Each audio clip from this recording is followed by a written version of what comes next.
They found her head behind the deli dumpster, teeth missing, eyes open. The silence that followed wasn't grief. It was fear. Brooklyn's underbelly knew what that meant. Tommy Patera was back in town. Tommy wasn't just a killer. He was surgical. A disciplined ghost raised on kung fu flicks and forged in blood. The streets called him Tommy Karate, a name whispered like a curse in Bensonhurst corners.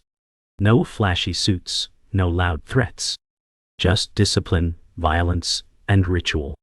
Before the mob, he was a kid obsessed with Bruce Lee, throwing kicks at shadows.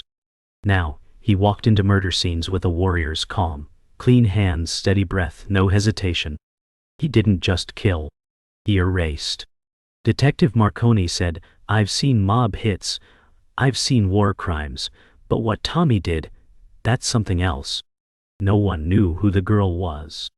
But they knew Tommy's signature, clean dismemberment. No sound. No mercy. By the time dawn hit the Verrazano Bridge, the city had a new ghost story. And it bled from the shadows. Before the bodies, there were the whispers. The Bonanno family had someone new. Someone quiet. Someone who didn't drink, didn't gamble, didn't talk. They said he read philosophy, studied pressure points, and trained like a monk. But if you crossed him, you disappeared. Not just killed, vanished. Tommy Patera was different from the beginning. While other wheeze guys made noise in clubs, he made silence in basements. His initiation was swift. When the bosses saw how he moved, how he could kill without a drop of blood hitting his shoes, they knew. He wasn't muscle. He was precision. One old capo muttered, "This ain't a soldier, he's a scalpel." Within a year, Tommy was handling cleanup. Rival dealers. Disrespectful earners. Snitches. And he never flinched. No questions, no flares. Just steel, discipline, and one final breath. Tommy had rules. Discipline above emotion. Silence above boasting. And death above betrayal. He trained every morning before jobs, katas, push-ups, breathing rituals. He believed violence was sacred, not sloppy. His rituals weren't mafia tradition, they were martial law. He wore gloves, burned clothes, buried bodies in lime pits he dug himself. No one ever saw him work. No one dared follow him. To the Bonannos he was a weapon without a trigger. He chose when to fire. In private, he spoke to no one. One soldier once joked, "Tommy's dating his knife." That soldier vanished 2 days later. No blood. No trace. That was the way of Tommy Karate. Brooklyn had its monsters. But Tommy made the rest look human. Drug dealers, rapists, traitors, he hunted them like prey. He'd follow them for days. Study their habits. Learn their weaknesses. Then, strike. No mercy. No mistakes. Once, a snitch begged for his life in a car trunk. Tommy said nothing, just slid the blade in and watched. Calm. Focused. He didn't enjoy it. He respected it. He said once, "Killing is the final kata." It wasn't rage. It was art. The cops feared him. The feds couldn't track him. Even the Yakuza, who briefly touched Nice, backed off when Tommy's name surfaced. They understood. So did everyone else. In the shadows of Coney Island, Tommy buried his mistakes. Or rather, those who made mistakes. A small fenced lot near the water, gravel and silence. He called it the dojo. He didn't just dig graves. He marked them. Stones with kanji. One for dishonor. One for weakness. One for betrayal. It wasn't just mob work. It was ritual. He was the only killer who prayed before killing. But no one mistook that for mercy. His prayer was for himself, that he wouldn't lose control. Because Tommy knew, control was the only thing that separated him from monsters. And some nights he wasn't sure if that line still existed. The Bonanno Civil War started with whispers but ended in blood. Capos flipped. Gunsmoke settled over loyalty like a shroud. Lines were drawn in alleys and marked in corpses. Tommy didn't pledge allegiance. He didn't need to. Both sides feared him too much to ask for his loyalty. He killed for the family, not a faction. His work was clean, silent, and always one step ahead. When rival soldiers started vanishing in threes, no one needed confirmation. It was Tommy. He was given a list. He returned ashes. One capo joked, "Tommy don't take sides, he takes souls." Even in chaos, Tommy followed routine. Morning training. Afternoon, recon. Night kills. Others saw war. Tommy saw balance. Every corpse was a correction, a realignment of dishonor. And when the war ended, Tommy stood untouched. Not because he was neutral, but because he was necessary. Detective Marconi had seen it all. Overdoses, shootings, mutilations. But Tommy was a different breed. He'd walk crime scenes with a pit in his stomach, knowing the moment he saw surgical cuts and missing organs, the ghost had struck again. Marconi studied Tommy like prey studies a predator. He tracked him for months, followed footprints that vanished in cement. He found one survivor, a low-level runner who barely escaped with a sliced cheek and a urine-soaked story. He didn't say a word, the man cried. He moved like he floated, and his eyes, they didn't blink. Marconi believed him. But evidence? None. Tommy left no trace. No blood that wasn't meant to be spilled. It was like chasing death itself. Marconi whispered once, to no one, "How do you arrest a shadow that believes it's righteous?"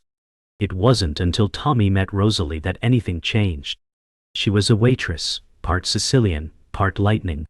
She smiled like a storm about to break. Tommy saw her once in a diner, reading Mishima.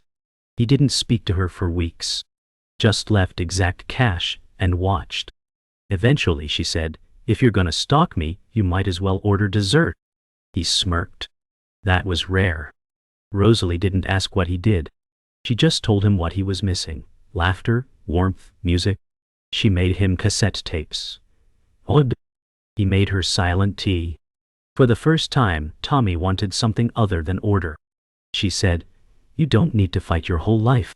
He replied, "I don't fight. I remove what doesn't belong." And for a while, she belonged. But love comes with cracks. And in Tommy's world, cracks bleed. Rosalie didn't care about rules. She liked danger until it showed up at her door. A rival crew trying to send a message mistook her for leverage.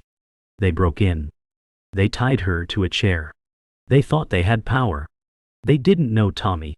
He arrived silent. No sirens. No shouting. Just breath.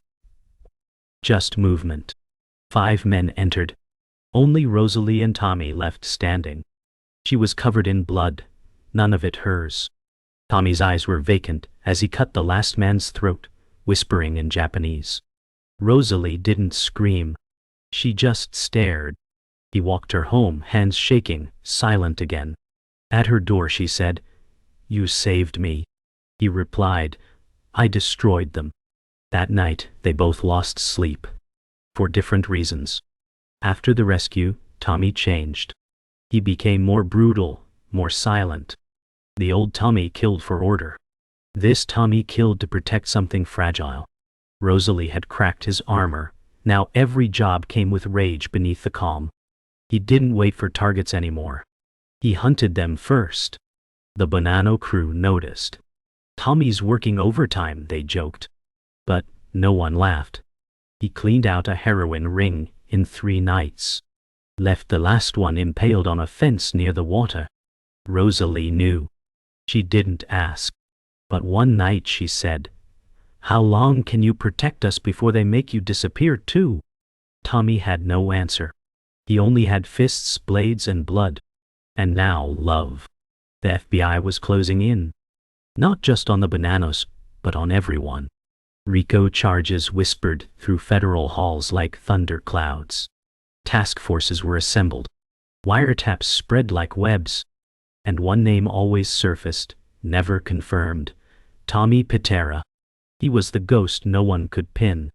Informants stammered. Agents listened. And still, Tommy stayed silent, his trail made of smoke. But the feds had a new tool: betrayal. They leaned on low-level earners, flipped bookies, squeezed wives. One of them cracked, a bagman named Vito. "He don't talk," Vito said, sweating under the light. "He just moves.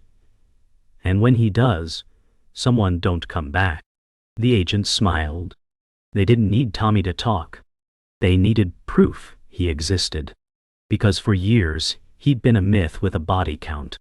But myths don't hold up in court. They needed a witness, a photograph, a voice. And Vito gave them all three. The bug was planted in a payphone near the pier, where Tommy made rare calls with his back turned to the sea. He always spoke in code.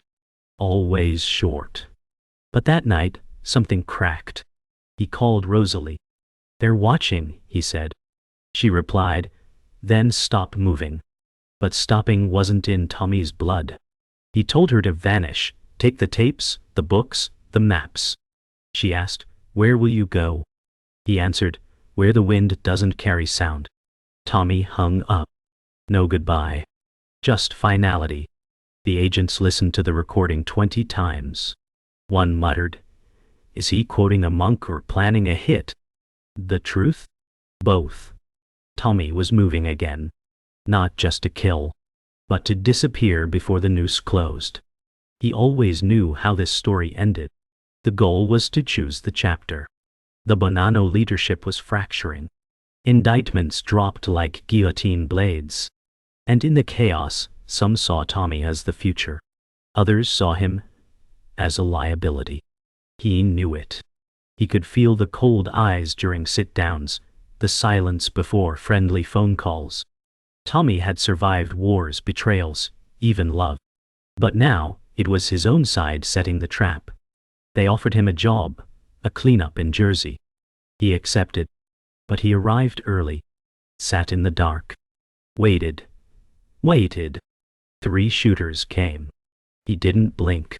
When the gunfire stopped, only Tommy was breathing, calmly, blade in hand, surrounded by blood. He called no one. He walked into the night. The message was clear: don't try that again.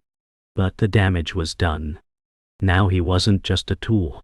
He was a threat. Rosalie found the bug in her bedroom clock. She stared at it for a long time before crushing it beneath her heel. She had protected Tommy's secrets. Hidden his maps, his journals, his knives. But now, they were coming for her too. She packed a single bag: books, tapes, old Polaroids. Left a note: "Don't follow. Live." By the time Tommy arrived, the apartment was hollow. He stood in the doorway, breathing in memories that no longer lived there. On the bed, a cassette. Her voice: "You saved me once, now save yourself." He didn't cry. He didn't move for an hour. Then he opened the closet. Inside, the blade. The last clean suit. If they wanted a ghost, he'd give them one. The final job wasn't ordered.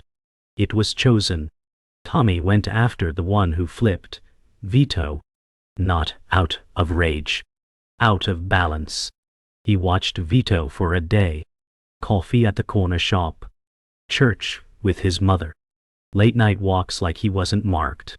Tommy waited until the sky turned gray. He followed him into an alley. Vito froze. "Tommy, please." Tommy said nothing. One strike. Swift. Precise. He left the body in a prayer pose, rosary draped across the chest. Then he disappeared into fog. It wasn't revenge. It was punctuation. The agents found the body the next morning. No prints. No blade. Just a folded paper in the pocket that read, "The blade returns to its sheath." Tommy ran, but not in panic. In precision. Safe houses burned. Contacts vanished. He crossed state lines on foot, slept in abandoned dojos, meditated in graveyards. He left no trace. But he followed the trail. The feds weren't just coming for him. They wanted mythology, trophies, closure. And they had something he didn't expect: Rosalie. They'd found her, hiding in Vermont under a new name. She didn't break, but they didn't need her to. They planted bait, a fake letter, a fake threat, leaked whispers into the streets. Rosalie's talking. Tommy knew it was false. But still, his breath changed. The old Tommy would have let it pass. But the new one? He turned toward Brooklyn. Toward blood. Back in the city, Tommy wasn't the only ghost. Word spread he'd returned. And panic followed. Old allies shut doors. Enemies doubled security. Only one man smiled. Vincent, the calculator DeMarco told. He'd risen quietly while Tommy vanished. Slick suits, fake smiles, bloodless moves. Vincent hated Tommy. Thought him outdated. A relic with a blade. He had plans. Politics, expansion, corporate fronts. Tommy was bad for business. So Vincent offered a bounty. $500,000 for Tommy's head. Young killers lined up. They studied Tommy's photos, watched kung fu films, thought they understood the myth. But one by one, they vanished. Their bodies weren't found. Their phones rang out into static. Vincent laughed once. He's just a man. His consigliere replied, so was Hiroshima. Tommy didn't strike Vincent immediately. He watched. He infiltrated the crew without speaking, shadowed dealers, snuck into warehouses. He mapped the movements, the routines, the weaknesses. Vincent trusted cameras, codes, contracts. Tommy trusted silence. One night, he entered a nightclub Vincent owned. He walked through the kitchen, past the guards. No one noticed. On the second floor, he left a note in Vincent's private booth. Just a red origami crane. Vincent paled when he saw it. That was Tommy's first warning. The second came when Vincent's driver was found hanging in his own trunk. And the third wouldn't come. Only death follows the second when Tommy warns 3 times. Vincent panicked. He left the city, called in favors, paid mercenaries. He built a fortress in a New Jersey estate, walls lined with steel and cameras. But Tommy didn't need doors. He needed time. 3 days passed. Then, the power went out. Guards stumbled in the dark. One by one, they vanished. The estate fell into silence, the kind that screams just before the end. Vincent locked himself in a panic room. There, he found another note. Same crane. But this time, soaked in blood. Vincent wept. Not from pain. From knowing. Tommy didn't kick in doors. He opened veins. And Vincent knew. The next breath could be his last. It wasn't paranoia. It was prophecy. Vincent died in silence. No witnesses. No cameras. No sound. His body was found posed like a samurai, knees bent, head bowed, blade through his own chest. Autopsy couldn't confirm the time. The room was sealed. The cameras showed static. Just like Tommy planned. News hit the streets like thunder. No one claimed the bounty. No one spoke Tommy's name. He wasn't a mobster anymore. He was a storm you didn't see. Only felt. Some say he walked into the sea that night. Others say he vanished into the mountains. But Rosalie received a single envelope a week later. Inside, a photo of the ocean. On the back, the wind no longer carries sound. After Vincent's death, a vacuum formed. Power shifted. Crews restructured. But no one reached for the throne. Not with Tommy still breathing. His legend bloomed in silence. Kids whispered stories at barbershops. Old capos crossed themselves when his name surfaced. Even the FBI paused. They didn't want war, just closure.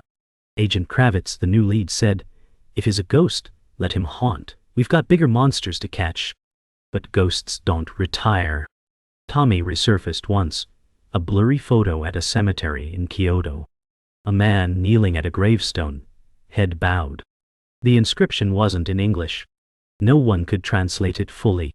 But one word stood out. Regret.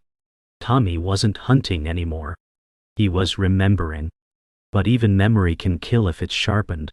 Rosalie lived quietly in Maine, surrounded by pine and ocean. She taught yoga, grew tomatoes, kept a katana under her bed. Some nights, she'd light incense and listen to old tapes, Tommy's silence captured in ambient hums. Then one day, a letter arrived. No stamp. No return. Inside a single crane folded from a subway map of Brooklyn. And a line. Still watching. Still here. She didn't smile. She didn't cry. She packed a bag, left her porch light on, and drove inland. She understood. Love like theirs wasn't safe. It was sacred. She would wait. And maybe, if fate allowed, they'd vanish together. Two shadows in a world of noise. Two ghosts that never needed to speak. In prison yards across the country, his name carried more weight than any Don alive. Young inmates mimicked his silence. Old hitmen told stories with trembling hands. Tommy Karate, they'd whisper, cut a man in 6 moves before the body hit the floor. But none of them had proof. Just myth. Just fear. One tattooed lifer swore he saw Tommy in a Buddhist monastery in Montana. Another claimed Tommy lived in Alaska, teaching kids how to breathe before striking. The truth? No one knew. And that was power. Tommy didn't need blood anymore. His legend bled enough. And in the darkness of locked cells and concrete walls, his silence screamed louder than any gunshot. Detective Marconi retired with no ceremony. No medals. Just a drawer full of closed files and a spine full of ghosts. He spent mornings staring at the ocean, wondering if Tommy still breathed. One day, he found a package at his doorstep. Ice. Inside, a leather-bound notebook untouched by time. Page after page of names. Dates. Times. All crossed out in red ink. Marconi flipped to the last page. There one name remained. His. No ink. Just blank space. And a note. You watched me. I watched you. Now rest. Marconi didn't panic. He poured a drink, looked out at the sea, and whispered, "We both made it. Even if one of them didn't." Some say Tommy died in the mountains, buried under snow beside a blade he never drew. Others believe he walks among crowds in Tokyo, faceless, forgotten. But legends don't need truth. They need fear. They need silence. And in every backroom deal, every whispered betrayal, his name still lingers. Not shouted, not screamed, but felt. Like breath on the back of your neck when no one's there. Like the sudden hush in a room when a blade is unsheathed. Tommy Karate didn't vanish. He became the space between action and consequence. A myth with a spine of bone and a memory of blood. And somewhere, beneath moonlight and fog, he still moves. Not to kill, but to remind the world. Order doesn't beg. It returns. He emerged in Mexico. No. Or maybe, it was Morocco. The location changed depending on who told the story. But, the act? That never changed. A cartel lieutenant disappeared. Body never found, only a severed ear left on a tequila barrel. The locals called it El Silencio. Some said he was hired by rival gangs to restore order. Others believed he had no master now. That Tommy only answered to chaos. He moved like mist. 2 weeks later, 3 human traffickers vanished in Guatemala. A week after that, a corrupt arms broker was found decapitated in Lisbon. And in every scene the same mark, a red origami crane. Interpol flagged it. But what can you arrest if it has no borders? No face. No name. Only purpose. A journalist named Elena Ruiz began chasing shadows. She wasn't after a scoop. She was after the man behind the myth. She traced the origami trail, flew from crime scene to crime scene, chasing red paper and blood. Her articles gained traction. The Crane Killer, the ghost of discipline. But she never called him a monster. She called him a ritual. One night, in a village near Okinawa, she found a letter waiting at her inn. No signature, no address. Just a single sentence: "You're looking in the wrong direction." She stopped writing after that. But a year later, she published a novel. Fiction, they said. The dedication read, "To the man who made silence speak." She never confirmed who it was. But the last chapter ended with a figure walking into fog and never returning. Tommy began sending messages to no one. He'd leave cranes in places only the old world remembered: shrines, ruins, crypts. Each one folded from maps, newsprint, or prayer slips. Was it art? A warning? A legacy? No one knew. But patterns emerged. Wherever a crane appeared, days later a predator vanished. Gang leaders, traffickers, even rogue ex-agents. No bloodbaths. Just absence. One agent called it surgical justice. Another said, "It's not murder, it's equilibrium." But even balance demands a price. And Tommy seemed to be paying it one breath at a time. Less seen, less heard. What? Until even his shadows faded. And still, the cranes appeared. Even folded silence leaves a sharp edge. Rosalie returned to Brooklyn. Older. Ways on say. Slower. But her eyes still searching. She visited the spots where their story bloomed and bled. The diner, the bridge, the graveyard. No sign of him. Just whispers. One night she saw a figure across the street, watching. She didn't move. He didn't speak. Then he was gone. But on her car windshield, a crane folded from sheet music, the same song she once played for him on cassette. She cried. Not from pain. From memory. He was alive. Or maybe just watching from some place beyond breath. And that was enough. Love doesn't end with distance. It deepens in silence. Tommy's final appearance came on grainy footage from a monastery in Tibet. A monk captured him by accident, a quiet man cleaning temple floors at sunrise. He looked thinner, quieter, but the stance was unmistakable. Balance in motion, precision in breath. The footage aired on a conspiracy channel. Most dismissed it. But one former FBI agent stood up during a lecture, paused the frame, and whispered, "That's him." The crowd laughed. But the agent knew. You don't unsee the eyes of a man who's seen death. Tommy wasn't hiding. He was evolving.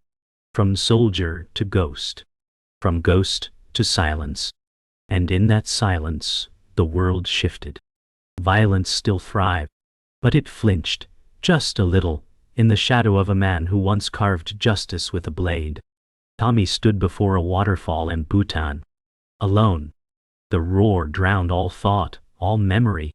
His hands moved slowly through a kata he'd perfected decades ago, one taught to him by a man now long buried beneath snow.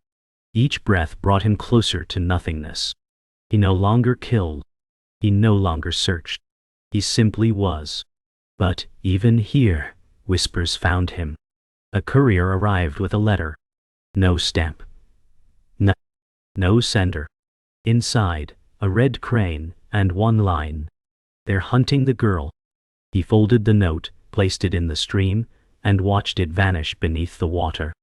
Then he turned, blade strapped to his back. The world tried to forget him. But some debts don't dissolve. Some ghosts don't fade. Some men only return when the silence is broken. Rosalie was taken from a mountain cabin in Norway. No violence, just absence. The cabin was untouched. The tea still warm. Only thing missing was her. Tommy found the scene 3 days later. No guards. No traps. Just a single matchbox left on the windowsill. A matchbox from a club in Berlin. He knew what it meant. They wanted him to chase, to move again, to break the peace he'd buried himself inside. And he did. Tommy flew east, silent. By the time he landed, 2 men were already dead, a bouncer and a cleaner. By the time he reached the club's basement, he had one question. Where is she? No one answered. But someone bled. And that was enough. He was hunting again. And hell followed. Berlin bled. Not publicly. Not loudly. But bodies were found, in canals, under bridges, in hotel bathtubs. Each one marked with a red crane. Interpol scrambled. Local police panicked. They called it the Crimson Week. But it wasn't rage. It was rescue. Tommy moved through Europe like wind through threads. No borders. No backup. Only purpose. Rosalie was held in a high-rise owned by a trafficking ring. Protected, reinforced, hidden. They underestimated devotion. Tommy scaled 15 floors without being seen. Entered through a vent. What happened next was never recorded. But when dawn came, the building was empty. Except for her.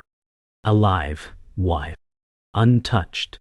She walked down the lobby steps with a crane in her hand and blood on her shoes. And she smiled. They vanished again. No trail. No hint. Tommy and Rosalie dissolved into the folds of the world like ink in water. But stories surfaced. A couple in Mongolia teaching children to breathe with purpose.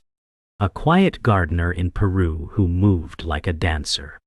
A woman in Ireland who folded cranes from seaweed and left them on forgotten graves.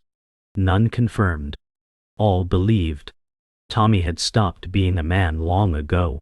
He was an echo now. A legend told by those who feared silence more than gunfire. In back alleys, criminals paused when paper rustled. In prisons, inmates flinched at the word crane. And in moments between action and consequence, you could almost feel him watching. Not as a threat, but as balance. Years later, a child in Naples found a red crane in an alley, folded from an American dollar. Inside it, one word was inked in flawless script: remember. The boy showed it to his grandfather, a retired Sicilian hitman who hadn't spoken in years. He looked at the crane, then at the boy and said, "Tommy, date." The name meant nothing to the boy, but the silence that followed, it meant everything. Because some stories don't end. They echo. They haunt. They teach. Tommy Karate didn't die. He simply became what the world didn't deserve, but always needed. A blade that only struck to restore silence. A ghost that punished noise. And a man who knew justice isn't loud. It arrives in stillness. And it never asks permission.